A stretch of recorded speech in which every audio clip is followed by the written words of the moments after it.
Kesempatan kedua. Lanjut lagi, jangan lupa like, komen dan share cerita ini ke media sosial yang sahabat punya.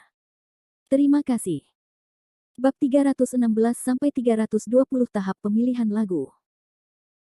Itulah yang dipikirkan Wen Xiu, tapi yang mengejutkannya, orang misterius X tidak lemah, dia solid. Dia juga bisa melihat bahwa Misterius X sedang melakukan pemanasan daripada berkompetisi. Dia tidak menggunakan seluruh kekuatannya sama sekali. Setelah 3 putaran kompetisi, direktur mengumumkan hasil akhir. X Misterius memang berada di urutan pertama. Para peserta pelatihan di sekitarnya bertepuk tangan dan memberi selamat kepada Misterius X, dan Sania Dingeli bertepuk tangan dengan acuh tak acuh. Dia bertepuk tangan ketika dia mendongak dan melihat orang Misterius X sedang menatapnya. Sania Dingeli segera menegakkan punggungnya dan bertepuk tangan dengan ekspresi yang parah. Di saat yang sama, dia mengangguk. Henry Sword ingin tertawa. Sulit bagimu, rubah kecil. Anda sebaiknya memberi saya jawaban asal-asalan saja. Sebagai pemenang pertama, Misterius X mendapat prioritas untuk memilih. Semua orang memandangnya ketika sutradara menanyakan lagu mana yang ingin dia pilih. Ke-15 lagu tersebut memiliki gaya yang berbeda-beda, namun terlihat beberapa di antaranya lebih cocok untuk dibawakan di atas panggung. Semakin berpengaruh sebuah lagu, semakin mudah untuk membuat penontonnya bersemangat, dan pada akhirnya juga semakin besar kemungkinannya untuk mendapatkan jumlah suara yang lebih tinggi. Di sisi lain, beberapa lagu yang lambat dan emosional lebih lemah. Sebagus apapun penampilan mereka, tetap saja akan terlihat membosankan dibandingkan penampilan lain yang membuat penonton terpesona, dan penonton pada akhirnya akan mudah melupakannya. Wen Xiu, yang berada di posisi kedua, mengepalkan tinjunya dengan enggan. Dia sudah memikirkan sebuah lagu yang paling ingin dia pilih, Singa. Melodi lagu ini sangat kuat, tariannya sangat bagus, dan penuh ketegangan. Berdasarkan pengalamannya selama bertahun-tahun tampil di panggung, lagu ini adalah lagu yang paling mudah untuk membangkitkan gairah penonton di atas panggung. Banyak orang memiliki pemikiran yang sama dengan Wen Xiu. Singa telah menarik minat banyak peserta pelatihan, dan beberapa dari mereka bahkan mulai menyenandungkan beberapa bagian dari lagu tersebut. Karena Misterius X hendak memilih, banyak orang mengira dia akan memilih Singa. Bagaimana mungkin peringkat pertama tidak memilih lagu terbaik? Orang Misterius X yang menjadi fokus penonton sepertinya sudah menentukan pilihannya sejak lama. Dia mengambil kartu dengan judul lagunya tanpa ragu-ragu. Saya memilih, bukan hanya sebuah lagu. Seluruh penonton kaget. Dalam kebingungan, banyak peserta pelatihan bertanya kepada orang-orang di sebelah mereka, lagu apa yang bukan hanya sebuah lagu? Apakah Anda punya kesan? Apakah kedengarannya bagus? Di antara para mentor, Yander Su dan Simen Chen saling memandang. Yander Su perlahan menggelengkan kepalanya seolah dia tidak mengerti pilihan Misterius X. Lagu ini tidak cocok untuk pertunjukan publik pertama. Perkataan Yander Su bukan tanpa alasan. Lagu ini tenang dan lembut. Terlalu tidak kompetitif di tengah kumpulan lagu yang ditarikan dengan ritme yang garang. Meskipun lagu ini kedengarannya tidak luar biasa, tidak mudah untuk dinyanyikan. Lagu bertempo lambat menguji pemahaman ritme dan aura seseorang. Jika ada kesalahan, penonton akan segera menyadarinya. Simen Chen menyentuh dagunya, dan matanya menunjukkan ketertarikan. Ia sudah mendengarkan 15 lagu pilihan tim festival. Bukan sekedar lagu, ditulis oleh penyanyi muda yang tidak begitu terkenal. Dia pernah berpartisipasi dalam variety show musik yang sama dengan penyanyi muda itu sebelumnya, jadi dia memiliki kesan tertentu padanya. Tentunya lagu yang sangat berbeda dengan lagu-lagu lainnya ini hadir hanya untuk sekedar menambah angka saja. Tim festival harus memilih 15 lagu, dan menegosiasikan hak cipta saja sudah cukup merepotkan, jadi wajar jika muncul 1 atau 2 lagu yang tidak terlalu bagus. Tentu saja, Simen Chen tidak mengatakan bahwa lagu itu buruk, tetapi tidak cocok untuk pertunjukan panggung kompetitif. Terlebih lagi, Simen Chen tahu bahwa lagunya sepertinya belum lengkap. Itu lebih seperti lagu setengah jadi. Dia tahu kepribadian penyanyi itu dengan sangat baik. Dia perfeksionis, tapi lagunya masih banyak kekurangan. Itu mungkin dijual ke grup festival sebelum disempurnakan. Sania Dingeli tidak menyangka Misterius X akan memilih lagu ini. Meskipun dia seorang aktris, dia tahu lagu ini terlalu pelan dibandingkan lagu lainnya. Ini mungkin tidak memiliki banyak keunggulan kompetitif di atas panggung. Mengapa dia memilih lagu ini? Setelah orang Misterius X memilih lagunya, peserta pelatihan lainnya memilih lagu favoritnya. Wen Xiu mendapatkan keinginannya dan memilih Singa. Senyuman gembira di wajahnya hampir mustahil untuk disembunyikan. Dia melirik orang misterius X dan berpikir, bodoh sekali. Benar saja, dia tidak tahu apa-apa dan memilih lagu yang jelek. Bukankah dia menyerahkan hal-hal baik secara cuma-cuma? Hahaha, setelah memilih lagu, tibalah waktunya untuk berkelompok. Bab 317. Penyisihan grup. Menurut pengaturan grup festival, jika ada peserta pelatihan dari kelas A di antara 15 tim, peserta pelatihan dari kelas A akan menjadi pemimpin. Jika tidak ada peserta pelatihan dari kelas A, kelompok akan memilih seorang pemimpin setelah pengelompokan selesai. Pemimpin tim terutama bertanggung jawab atas pengaturan misi dan pekerjaan lainnya, namun dia bukanlah pusat tim. Para anggota sendiri memilih pusat tim. Sekarang kita memasuki tahap seleksi bersama. Para peserta pelatihan akan berinisiatif untuk mendaftar ke tim yang ingin mereka ikuti sesuai dengan urutan kelas A, B, C, dan D. Jika kapten menyetujui maka pembentukan tim akan berhasil. Jika ketua tim tidak setuju, peserta pelatihan hanya dapat dipilih oleh ketua tim yang memiliki jumlah orang yang tidak mencukupi setelah alokasi kelas. Peraturannya tidak rumit, tapi sedikit kejam bagi siswa kelas C dan D. Mereka akan kembali menghadapi situasi canggung saat terpilih. Kelas A dan B segera ditugaskan. Tidak peduli tim mana yang dipilih oleh pemain kuat, mereka tidak akan diremehkan. Bahkan ada situasi di mana pemimpin dari beberapa tim bertarung untuk peserta pelatihan yang sama. Adegan itu dipenuhi tawa anak-anak. Orang misterius X tidak memilih anggota timnya atas inisiatifnya. Selain itu, banyak trainee yang tidak terlalu memikirkan lagu yang dipilihnya. Jadi setelah sekian lama, hanya satu peserta pelatihan dari kelas B yang bergabung dengan timnya.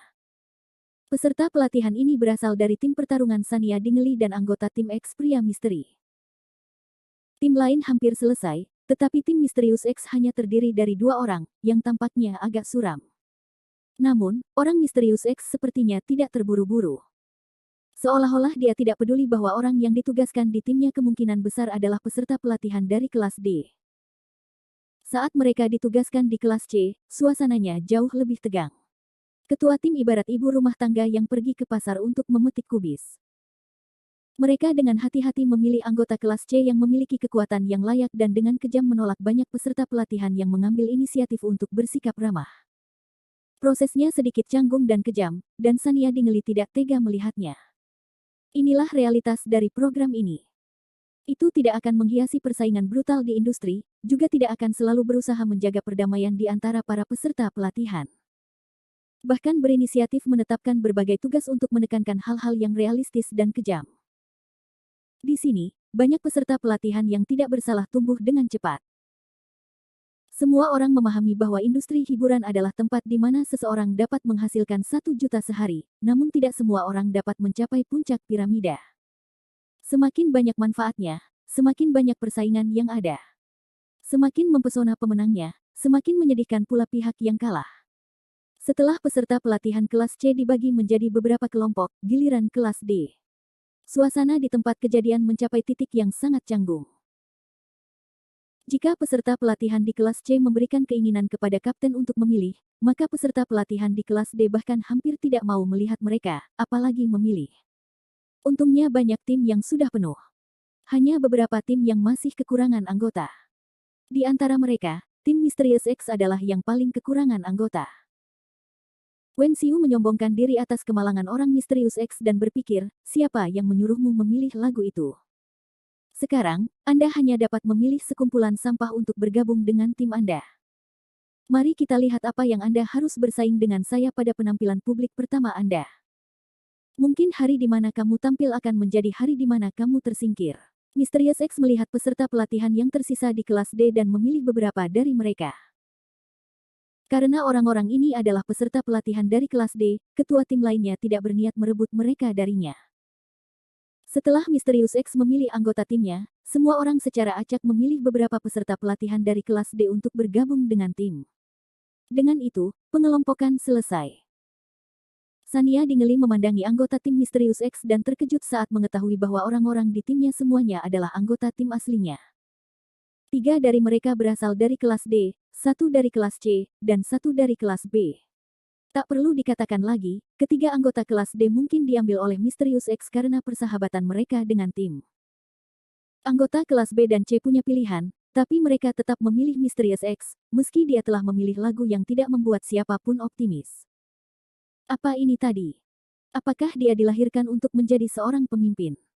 Bahkan jika dia membuat pilihan yang membingungkan, masih ada orang yang memilih untuk mengikutinya. Sania Dingeli memandang orang Misterius X dan berpikir keras. Setelah kelompok dibagi, para peserta pelatihan menuju ruang pelatihan mandiri yang baru. Hal pertama yang harus dia lakukan ketika tiba di ruang pelatihan adalah memilih senter. Sania Dingeli dan 4 instruktur lainnya menyaksikan penampilan para peserta pelatihan di ruang observasi, dan mereka menemukan bahwa sebagian besar orang yang mampu secara aktif berjuang untuk posisi senter. Sebaliknya, banyak orang yang merasa tidak cukup kuat menyerah. Bab 318. Pertempuran untuk posisi tengah. Tentu saja, ada juga orang seperti Wang Le. Belum lagi menjadi pusat perhatian, dia hanya ingin menjadi tidak terlihat di atas panggung. Melihat ekspresinya, orang dapat mengatakan bahwa dia sudah menantikan untuk tersingkir dalam penampilan publik pertamanya dan kemudian pulang. Di layar, tim Wenxiu sepertinya mengalami beberapa konflik.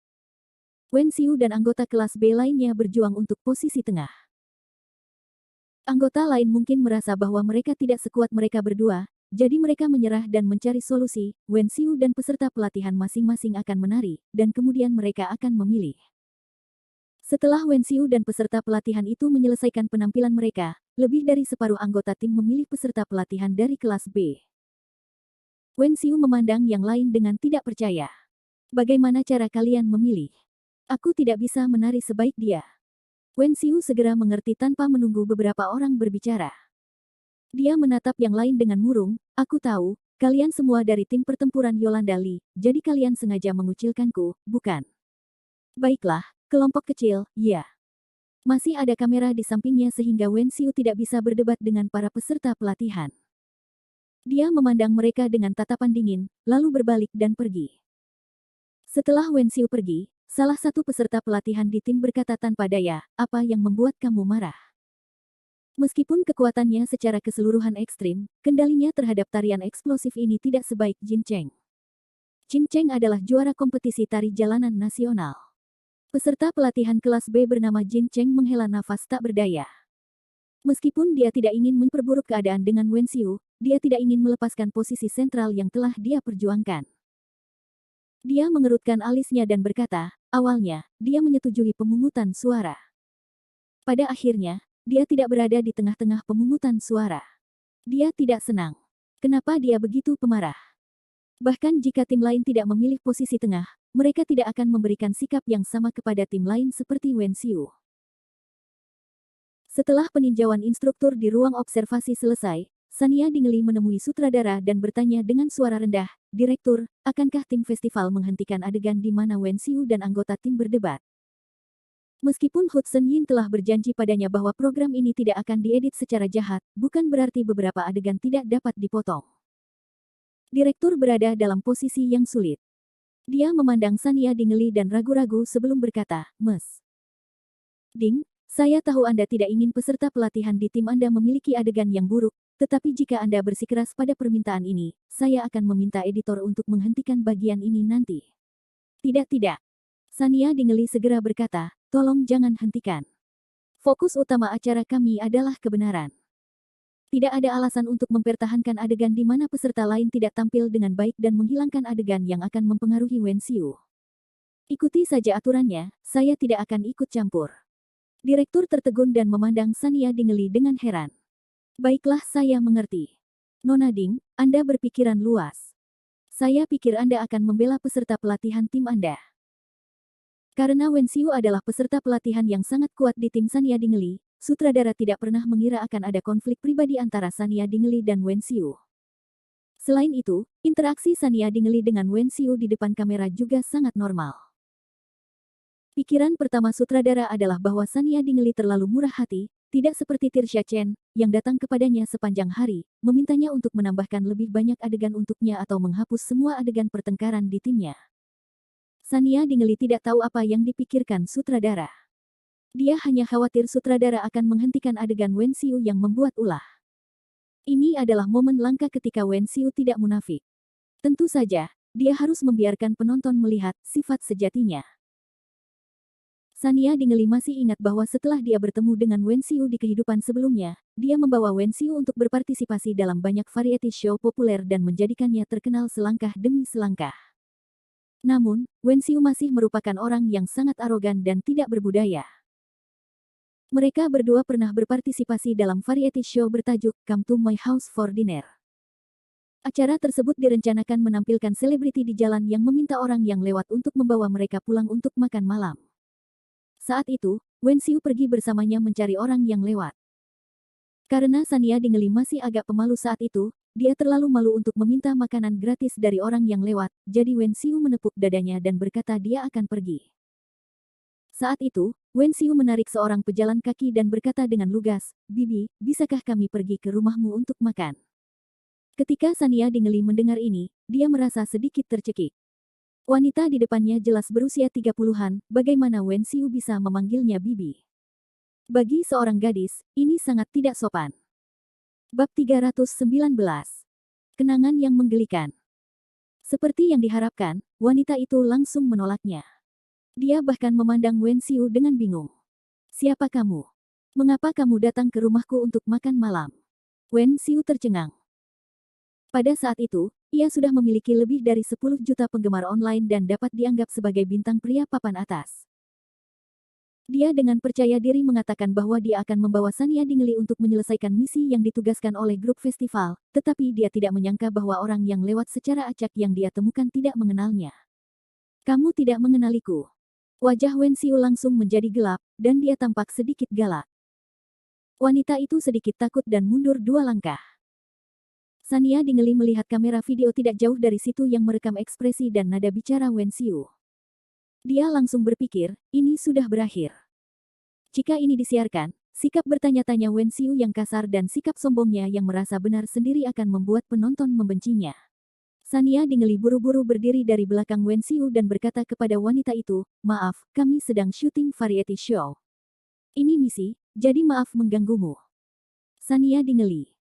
Ketika wanita itu melihat Sania Dingeli, dia tertegun sejenak sebelum menutup mulutnya dengan gelisah, sepertinya dia akan pingsan.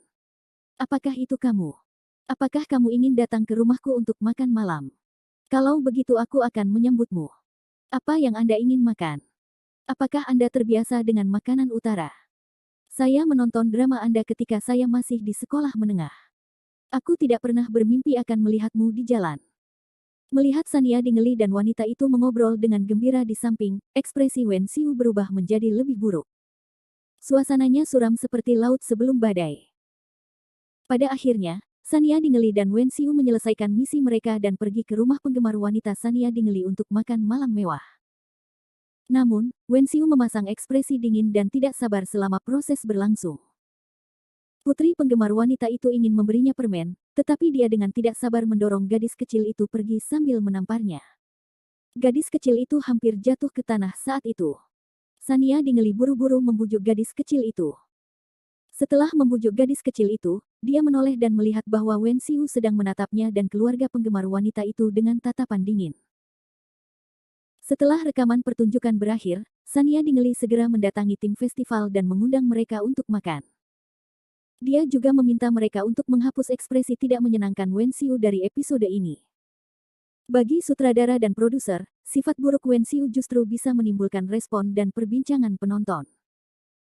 Itu adalah kontradiksi yang sempurna, tetapi Sania Dingeli sangat populer saat itu, dan semua variety show berjuang untuk mengundang Sania Dingeli berpartisipasi.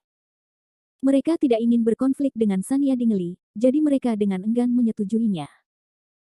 Sania Dingeli mengira masalah ini sudah selesai, tetapi setelah variety show ditayangkan, Wen Xiu pergi menontonnya dan menemukan bahwa hampir tidak ada adegan dirinya. Itu semua adalah adegan interaksi Sania Dingeli dengan penggemar wanita itu. Dia langsung kehilangan kesabaran dan membentak Sania Dingeli melalui telepon, "Di mana saya di kamera? Kenapa selalu kamu? Bukankah kamu mengatakan bahwa kamu akan membawaku ke variety show untuk membantuku meningkatkan eksposurku? Bagaimana hal itu bisa menjadi pertunjukan tunggal Anda? Anda melakukan ini dengan sengaja, bukan?" Demi Wen Xiu, Sania Dingeli telah melepaskan harga dirinya dan memohon kepada produser dan sutradara, dan mereka akhirnya setuju untuk menghapus adegan tersebut. Sekarang, Wen Xiu mengamuk padanya. Sania Dingeli sangat sedih hingga dia hampir menitikkan air mata. Saya minta maaf. Mungkin grup festival melihat bahwa kondisimu tidak baik saat itu, jadi, Sania Dingeli tidak menyebutkan bahwa dia telah meminta bantuan direktur. Dia merasa jika dia melakukannya, Wen Xiu tidak akan berterima kasih padanya dan bahkan mungkin akan memarahinya karena dia orang yang sibuk. Sania Dingeli sudah mengetahui sifat asli Wen Xiu saat itu. Namun, dia selalu menghibur dirinya sendiri karena Wen Xiu masih muda dan tidak tahu bagaimana mengendalikan emosinya. Dia mencintainya tetapi terkadang ceroboh dan tidak mempertimbangkan perasaannya. Keadaanku tidak baik. Bisakah saya berada dalam kondisi yang baik? Wanita itu bilang dia tidak mengenalku. Jika dia mengenalmu, bagaimana mungkin dia tidak mengenalku? Saya telah membuat banyak iklan, dan poster saya tersebar di Century Square, tetapi dia bilang dia tidak mengenal saya. Dan kamu? Apa yang kamu lakukan saat itu? Anda hanya berdiri di sana dan melihat saya mempermalukan diri sendiri. Apakah kamu sangat bangga pada dirimu sendiri saat itu? Sania Dingeli tidak tahu harus berkata apa saat itu. Sebelum dia bisa menjelaskan, Wen Xiu berteriak, "Kamu wanita yang munafik dan menjijikkan." Lalu, Wen Xiu segera menutup telepon. Masa lalu muncul kembali di hatinya. Kenangan masa lalu yang membuat Sania Dingeli sedih hanya bisa diringkas dengan konyol. Sania Dingeli tidak pernah berpikir bahwa hatinya yang sebenarnya akan diinjak-injak oleh orang lain. Wen Xiu, aku tidak akan membantumu lagi dalam hidup ini. Saya ingin melihat seberapa jauh Anda bisa melangkah tanpa saya. Sania Dingeli menarik napas dalam-dalam dan berbalik untuk pergi. Bab 320. Siaran. Keesokan harinya, berita datang dari tim festival bahwa trailer dan versi editan panggung pertama dari acara malam ini akan dirilis secara resmi di Webtomat. Pada saat yang sama, video musik untuk lagu tema Sea of Stars juga akan dirilis di situs musik besar. Waktu rilis telah diumumkan di internet sebelumnya. Untuk beberapa waktu, topik tayangan Idol Creation Camp sempat menjadi perbincangan hangat di kalangan masyarakat. Penggemar dari para trainee, penggemar dari 5 mentor, dan beberapa penggemar variety sedang mendiskusikan pertunjukan bakat terbesar dalam beberapa tahun terakhir. Saat malam menjelang, Sania Dingeli menyiapkan beberapa buah-buahan dan makanan ringan. Dia dan Zara Xavier sedang duduk di sofa, siap menonton episode pertama acara tersebut. Zara Xavier tampak sangat bersemangat. "Saudari Sania, aku akan segera menemuimu." Sania Dingeli menertawakan kata-katanya. "Bukankah aku ada di sampingmu? Apakah aku, di sampingmu itu hantu?" "Tidak, tidak, Saudari Sania, kamu tidak tahu. Anda benar-benar berbeda dalam kehidupan nyata dan di depan kamera. Bagaimana cara mendeskripsikannya? Jika kamu seorang dewi yang lembut dalam kehidupan nyata, kamu adalah seorang ratu yang mendominasi di depan kamera." Mata Zara Xavier cerah dan penuh antisipasi. "Kamu melebih-lebihkan." Sania Dingeli tersenyum, menggigit kecil pudingnya, lalu melihat ke layar. Program dimulai. Dengan melodi yang meriah, trailer Idol Creation Camp mulai diputar. Karena mereka berdua menonton video di situs web, mereka dapat melihat komentar-komentar real-time di bagian atas video. "Aku tak sabar untuk itu. Saya akan segera menemui idola saya Wen Xiu. Aku akan memilihmu meskipun aku harus bangkrut. Saya di sini untuk Sania Dingeli, variety show pertama sejak kembalinya Sang Dewi. Saya seorang wanita berusia 50 tahun yang belum pernah menonton variety show, tapi saya di sini untuk ikut bersenang-senang. Kapan Sania Dingeli akan muncul?" Trailernya merupakan kombinasi klip dari pertama kali di atas panggung. Adegan tersebut dipotong dengan sangat cepat dan hanya berdurasi sekitar 2 menit. Trailer tersebut telah mengedit semua adegan seru, dengan yang paling menarik perhatian adalah penampilan para pelatih bintang 5. Untuk menggugah selera penonton, trailer tersebut tidak memaparkan konten penampilan kelima pelatih, hanya memberikan gambaran close-up masing-masing pelatih. Meskipun Sania Dingeli adalah seorang mentor dan produser nasional, tidak banyak foto dirinya.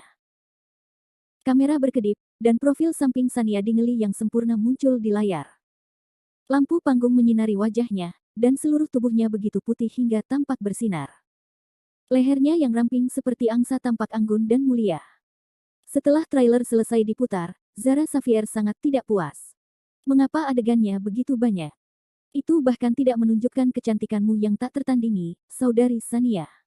Dan gaun itu, mengapa mereka tidak memotongnya?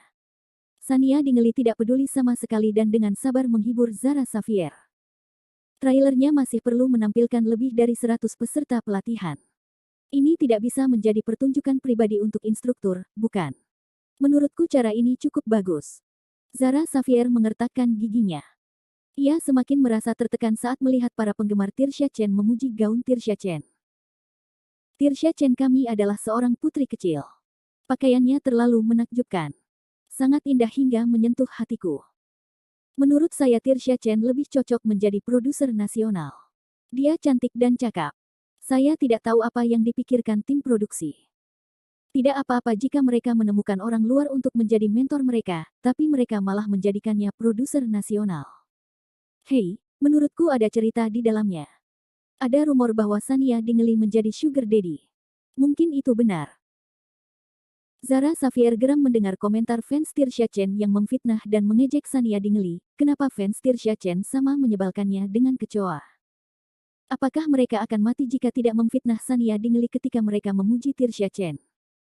Penggemar Sania Dingley jauh lebih sopan dibandingkan penggemar Tirsha Chen.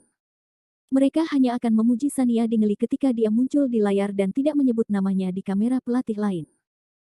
Namun, penggemar Tirsha Chen seperti Dang Jikot yang baru saja melihat kincir angin. Mereka benar-benar kehilangan akal.